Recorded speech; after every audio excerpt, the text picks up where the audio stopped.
Hi viewers, welcome to our channel. ప్రస్తుతం మనతో పాటు ఇమ్మంది రామారావు గారు సీనియర్ జర్నలిస్ట్ ఉన్నారు. వారితో ఒకసారి మాట్లాడదాం. సార్ నమస్కారం. సార్ నమస్తే బాబు. సార్ ఏపీలో మరి కూటమి అధికారంలోకి రావడం చూస్తున్నాం.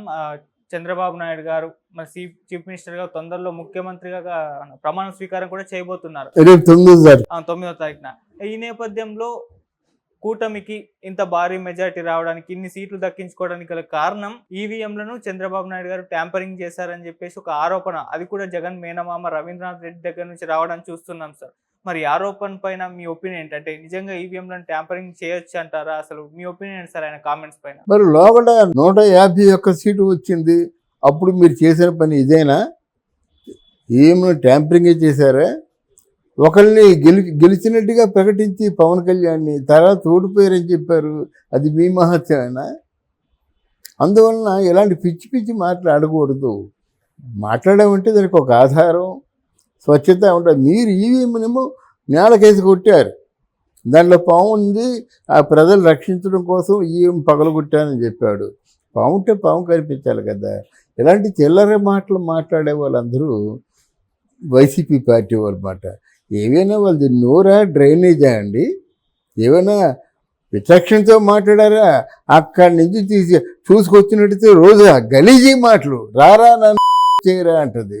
తర్వాత అక్కడ చెప్తున్నాను, కడుపు మంటతో చెప్తున్నానండి. తర్వాత వచ్చినట్టయితే కొడాలి నాని ఏ రోజు బూతు మాటలు లేకుండా కొడాలి నాని మాట్లాడుతుంటే ఆ టీవీలు కూడా ఆఫ్ చేసుకునే సమయం వచ్చింది.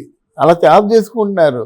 అంబటి రాంబాబు, తర్వాతనేమో ఇక్కడ అనిల్ కుమార్ యాదవ్, పేర్ని నాని, ఒక్కరా ఇద్దరా వల్లభనేని వంశీ అని పెద్ద మాట అన్నాడు ఏకంగానే. వీళ్ళందరూ అన్ని మాటలు ఆడితే ఎంతో, ఆయన ఒక్క మాటకి అంత కుమిలిపోయారు అన్నమాట.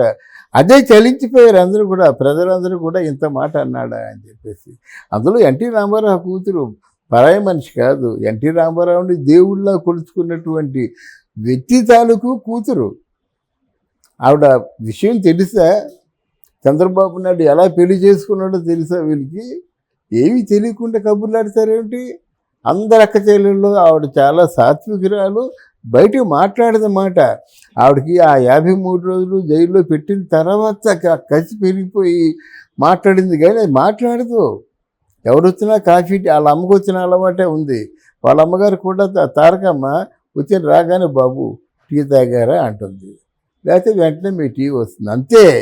తెలిసిన వాళ్ళు అయితే పిల్లలు బాగున్నారా అంటుంది. ఈ 2 మాటలు తప్ప మూడో మాట ఆవిడ ఎరగదు. అటువంటి వ్యక్తుల మీద మీరు అభాండాలు వేసి మీరు ఏం మూట కట్టుకున్నారు ఇప్పుడు? ఇప్పుడు ఏములు ట్యాంపరింగ్ చేశాయని చెప్తున్నాడు ఎవడు? రవీంద్రనాథ్ రెడ్డి. ఎందుకు చెప్తున్నాడు? జగన్ చెప్పమని చెప్పాడు కాబట్టి చెప్తున్నాడు. ఇందులో కొంతమంది అనలిస్టులు ఉన్నారు, అమ్ముడు పోయిన అనలిస్టులు. ఇందులో ఏదో మోసం జరిగింది, తర్వాత తప్పుడు లెక్కలు ఉన్నాయి, ఇవన్నీ తప్పు, కేవలం బుల్డోజ్ చేశారు అంటున్నారు వాళ్ళు. మేధావులు చాలామంది, మేధావులు మాట బుల్డోజ్ చేశారంటే ఎక్కడ బుల్డోజ్ చేశారు? గతంలో మీరు అలాగే బుల్డోజ్ చేశారా? కొంతమంది అనలిస్టులు వాడు మొత్తం ఇవన్నీ కూడా అసలు తెలుగుదేశం పార్టీకి జనసేనకి కలిసి మొత్తం 16 సీట్లు కూడా రావని గోడ మీద బోర్డు మీద రాత పాయింట్అవుట్ చేసి చూపించారు కొంతమంది అనలిస్టుల మాట. వీళ్ళందరినీ ఎక్కడ కొట్టాలి, వీళ్ళందరినీ ఎలా తిట్టాలి? అందువల్ల మీ నోటికి వచ్చినట్టు మాట్లాడడం కాదు. మీడియా అంటే చాలా పవర్ఫుల్ మాట. ఒక జీవితాన్ని శాసించేది మీడియా. మీరు బాగా చెప్పారనుకోండి, ప్రజల్లో వచ్చిందనుకోండి, మీ తాలూకు చూస్తారు, వీడియో చూస్తారు. లేదంటే మీ మీద ఒక మోసగాడైన ముద్ర వేస్తారన్నమాట. అలా ముద్ర వేయించుకోవడానికి ఎవరికి ఇష్టం ఉంటుంది కదా సహజంగా. ఇంతమంది పవన్ కళ్యాణ్ని, చంద్రబాబు నాయుడిని ఇంతమంది వేణు వాళ్ళు పొగిడాడు. ఇప్పుడు ఎవరు అంటే అనమాట. ఇందులో జన సైనికులు, వీర సైనికులు వీళ్ళందరూ బాగా కష్టపడ్డారంటే ఒకే మాట చెప్పాను, అందరికంటే బాగా మీడియా కష్టపడింది. ఎవరి దగ్గర ఒక రూపాయి తీసుకున్నారు కొంతమంది. అంటే ఈ ప్రజాస్వామ్యంలో ఇంత దగులుబాజీతనం ఏర్పడింది కనుక దానికి ఏంటంటే సరైన సమాధానం చెప్పాలని మనసున్న ప్రతి ఒక్కడు స్పందించాడు, పైసా కూలి తీసుకోకుండా. అది గమనించాలి నిజమైన జర్నలిస్టులందరూ కూడా. సమాజం మేలు కోరుకుంటారు, అటువంటి వాళ్ళకి హ్యాట్సాప్ చెప్పాలి. ఈవీఎంలో ట్యాంపరింగ్ జరుగుతున్నాయంటే ఫస్ట్ వీడియోలు తెచ్చింది, ఈవీఎంలు తెచ్చింది మీరు. పెద్ద ఒక కంటైనర్లో ఈ ఈవీఎంలు, తర్వాత ఏమో ప్రెస్ నోట్లు రిలీజ్ మ్యాటర్ అన్నమాట. కొంత బట్టలు, వస్తువులు, ప్రజెంటేషన్స్, బంగారం తెచ్చి దొరికిపోయిన వాళ్ళు మీరు. ఎవరు పంపించారంటే సమాధానం చెప్పకుండా తలదించుకునే వాళ్ళు మీరు. ఈ రోజు ఎలా చెప్తారు? పోనీ మీకు ఏమైనా కొంచెం ఒకవేళ అనుమానం ఏర్పడినట్టయితే మొదటి రోజే ఈఎంఐలు చెక్ చేయొచ్చు కదా. మీకు ఏమాత్రం సందేహం ఉన్నా చెక్ చేసుకొని కమిషనర్కి కంప్లైంట్ ఇవ్వండి. మీ ఈఎంఐలు వచ్చేంత వరకు ఆగుతారు, లేదా ఈ టైం ఎంత అయిందో అంత టైం పొడిగిస్తారు. అదేది లేకుండా ఇలాగ అకారణంగా నిందించడం మంచిది కాదు. జగన్మోహన్ రెడ్డి గారు కూడా నిన్న అంటే భావోద్వేగానికి గురవుతూ ఒక మాట అనబోయి ఎలా ఆపేసినట్టు కనిపిస్తుంది సార్. అంటే కేంద్రంతో పొత్తు పెట్టుకొని వాళ్ళు ఏదో చేశారు, నా దగ్గర ప్రూఫ్స్ ఏం లేవు, నేను అనాలనుకుంటే అనొచ్చు, నా దగ్గర ఆధారాలు ఏమీ లేవు అని చెప్పేసి ఒక మాట అన్నారు. సో అది కూడా దీని గురించి సంబంధించిందే, అనబోయి చెప్పలేదు అని అన్నారు. అదే ఆయన అలాగ అనుకుంటాడండి. ఎంత దారుణంగా ఓడిపోడు కదా. నేను ఆ పథకం ఇచ్చాను, ఈ పథకం ఇచ్చాను, తల్లిలో అమ్మలా చూసుకున్నాను, అవ్వల్లా చూసుకున్నాను, తమ్ముడు చెల్లెల్లా చూసుకున్నాను అని చెప్పాడు. మరి ఎందుకు వ్యతిరేకత వచ్చింది? ఎన్ని జాబులు ఇప్పించావు? వాలంటీర్లు ఏం చేశావు? రోడ్లు ఏమయ్యాయి? వైద్యం, విద్య ఏమైంది? ఫారెన్ విద్యావంతులు పంపించి వాళ్ళ పెద్ద చదువులు ఇప్పించడం ఏమైంది?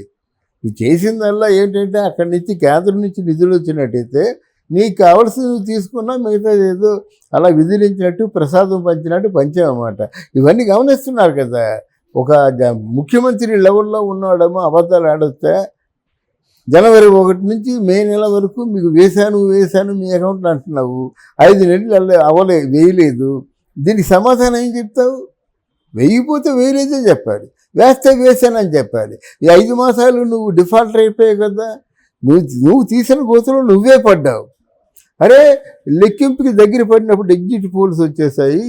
లెక్కింపుకి దగ్గర పడినప్పుడు ఇంకా నిండా ముంచేసిన సజ్జలేమన్నాడు, మీరందరూ సంబరాలకి రెడీ కండి అన్నాడు.